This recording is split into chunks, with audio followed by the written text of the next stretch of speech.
Coucou, j'espère que vous allez bien. Aujourd'hui, nous sommes le dimanche 16 avril et je suis vraiment désolée parce que je vous ai pas repris depuis le début du mois pour vous faire un petit point de début de vlog pour bien commencer les choses. Mais en même temps, vous avez eu de jolies images de différentes choses, notamment aujourd'hui d'une très belle exposition et d'un excellent resto. Vous avez vu un petit peu de Bretagne aussi, me semble-t-il. Enfin voilà, il y a eu des petites choses comme ça, mais je ne vous ai pas du tout parlé de mes lectures. Donc on va réparer quand même cette erreur. Aujourd'hui je voulais juste vous dire un petit peu où j'en étais, puisque au début du mois d'avril je me suis lancée dans le tome 3, le dernier tome de Nevernight. On avait convenu avec ma petite Tida que ce serait notre lecture commune du mois d'avril, mais en fait elle est un peu en train de me lâcher. Donc en fait moi ça faisait déjà plusieurs jours que j'étais à fond dedans et elle m'a dit ah je sais pas, en fait je suis pas trop dedans et tout. J'étais en mode mais moi je suis trop à fond, et elle m'a donné son accord pour continuer. J'essaye de tenir un rythme de un chapitre par jour, mais je suis un petit peu en retard, du coup faut que je m'y remette. Mais globalement je passe un excellent moment de lecture. J'ai très peur de cette fin, honnêtement je sais pas du tout à quoi m'attendre, mais je sais qu'elle va être explosive, elle va être géniale, et du coup j'ai hâte de poursuivre ma lecture. En tout cas franchement pépite. Par contre une lecture qui n'a pas du tout été pépite, et là je vais prendre mon petit calepin pour me souvenir, mais il me semble que je l'ai bien fini, oui, tout début avril. C'était L'honneur de Zacharia d'Isabelle Pandazopoulos, publié chez Gallimard Jeunesse. C'était un très vieux SP, je pense que ça faisait 1 an qu'il était dans ma bibliothèque et j'avais un peu honte, mais du coup je me suis enfin lancée, je l'ai enfin lu, et en fait j'ai pas du tout aimé. J'ai pas aimé le sujet, enfin... Comment dire, je trouve le sujet intéressant et j'ai pas envie qu'on me tape sur les doigts en me disant oui mais t'y comprends rien, mais c'est juste que en fait il y avait des tournures de phrases, des manières de faire de l'autrice qui fait qu'en fait elle donnait pas assez de clés, et en même temps je comprends, c'est une figure de, enfin une manière de gérer ce sujet, puisque en fait on a un jeune homme qui refuse de parler et de, enfin à part clamer son innocence, il donne pas d'indice, il explique pas où il était, etc.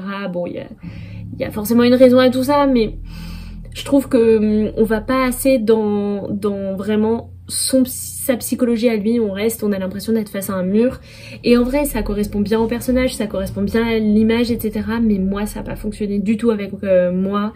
J'ai été très frustrée par ma lecture. Il y a des passages que j'ai même pas compris, parce qu'en fait on est parfois dans le passé, le présent, le futur. Peut-être pas le futur, mais voilà, on joue entre plusieurs temporalités et moi ça m'a un petit peu perdue, donc vraiment ça l'a pas fait pour moi malheureusement sur ce livre. Par contre une chouette lecture que j'ai faite, notamment pour le boulot, j'ai terminé Cold It de Ben Macintyre. Je ne sais pas du tout si vous connaissez l'histoire de Cold It, qui était la forteresse d'Hitler, dans laquelle il a enfermé de nombreux généraux et officiers ennemis. Donc des Français, des Anglais, des Polonais, etc.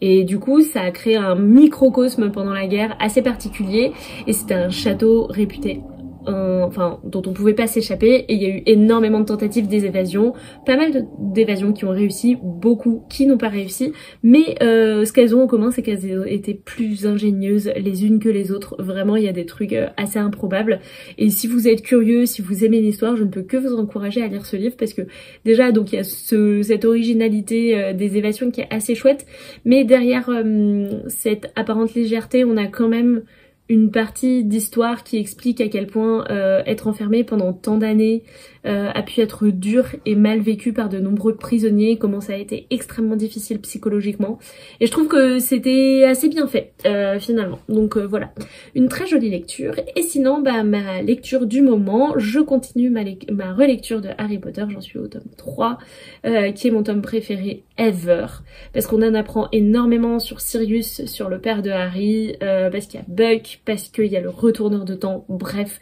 que des sujets qui me plaisent énormément. Il y a les Animagus, il y a les Patronus, bref, faut que je m'arrête là-dessus, mais j'adore absolument ma relecture, et je passe un moment très doudou.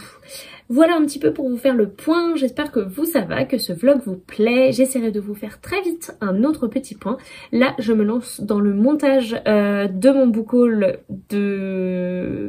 d'hiver, de nuit, ça n'a aucun sens, d'hiver, et donc bah, j'espère le publier très bientôt, normalement avant que cette vidéo paraisse, il sera paru, et après j'essaierai cette semaine de vous monter le vlog du mois de mars, parce qu'on est quand même le 16 avril et qu'il est toujours pas monté.